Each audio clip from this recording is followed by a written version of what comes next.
ਮੁੱਛਾਂ ਕੁੰਡੀਆਂ ਅੱਖਾਂ ਰਸ ਵੀਰ ਭਰੀਆਂ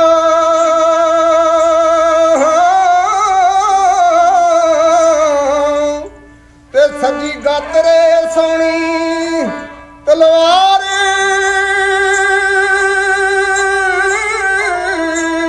ਹੋਵੇ ਮਾਰ ਮਾਰ ਜਿਸ ਵਾਰੀ ਦੇ ਕਣ ਲਾਏ ਹਾਂ ਤੇ ਜੰਗਾਂ ਜੁੱਦਾਂ ਦਾ ਚੁਣਵਾ ਸਰਦਾਰ ਹੋਵੇ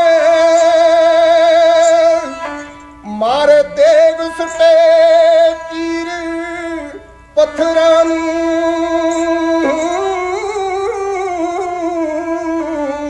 ਤੇ ਇਹਨਾਂ ਬਾਵਾਂ ਦੇ ਵਿੱਚ ਬਲਕਾਰ ਹੋਵੇ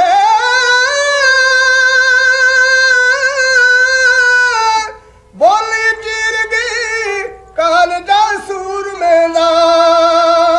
ਹਾਂ ਸਾਬਣ ਵਿੱਚ ਫਿਰ ਗਈ ਜਿਵੇਂ ਤਾਰ ਹੋਵੇ। ਬਾਬਾ ਦੀਪ ਸਿੰਘ ਜੀ ਜਿਸ ਵੇਲੇ ਸਾਬੋ ਕੀ ਤਲਵੰਡੀ ਸ੍ਰੀ ਦਮਦਮੇ ਸਾਹਿਬ ਤੋਂ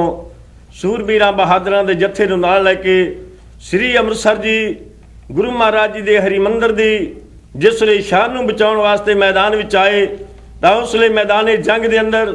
ਜੰਗ ਕਰਦਿਆਂ ਹੋਇਆਂ ਜਿਸ ਵੇਲੇ ਬਾਬਾ ਦੀਪ ਸਿੰਘ ਦੇ ਧੜ ਤੋਂ ਸੀਸ ਅਲੱਗਾ ਹੋ ਕੇ ਧਰਤੀ ਤੇ ਡਿੱਗਾ ਤਾਂ ਇੱਕ ਸਿੰਘ ਨੇ ਬੋਲੀ ਮਾਰੀ, ਬਾਬਾ ਜੀ ਤੁਸੀਂ ਅਰਦਾਸ ਵਿੱਚ ਪ੍ਰਣ ਕੀਤਾ ਸੀ ਕਿ ਮੈਂ ਆਪਣਾ ਸੀਸ ਗੁਰੂ ਰਾਮਦਾਸ ਮਹਾਰਾਜ ਜੀ ਦੇ ਦਰਬਾਰ ਵਿੱਚ ਜਾ ਕੇ ਭੇਟ ਕਰਾਂਗਾ, ਤੁਸਾਂ 3 ਮੀਲ ਉਰੇ ਹੀ ਡੇਰੇ ਲਾ ਦਿੱਤੇ ਨੇ। ਇਹ ਆਵਾਜ਼ ਸੁਣਦਿਆਂ ਬਾਬਾ ਦੀਪ ਸਿੰਘ ਜੀ ਧਰਤੀ ਤੋਂ ਉੱਠੇ, ਕੱਟੇ ਸੀਸ ਨੂੰ ਖੱਬੀ ਤਲੀ ਤੇ ਧਰਿਆ, ਹੱਥ ਵਿੱਚ ਧਾਰਾ ਖੰਡਾ ਲੈ ਕੇ ਬਾਬਾ ਦੀਪ ਸਿੰਘ ਜੀ ਕਿਸ ਤਰ੍ਹਾਂ ਮੈਦਾਨੇ ਜੰਗ ਵਿੱਚ ਵੈਰੀਆਂ ਦੇ ਆਹੂ ਲਾਉਂਦੇ ਹੋਏ ਅੰਮ੍ਰਿਤਸਰ ਜੀ ਨੂੰ ਜਾ ਰਹੇ ਸੀ। ਉਸ ਵੇਲੇ ਦੀਆਂ ਲਾਈਨਾਂ ਢਾਡੀ ਜੱਥਾ ਇੱਕ ਮਿਰਜ਼ੇ ਦੀ ਆਵਾਜ਼ ਵਿੱਚ ਇਸ ਤਰੀਕੇ ਨਾਲ ਕਹਿ ਰਿਹਾ।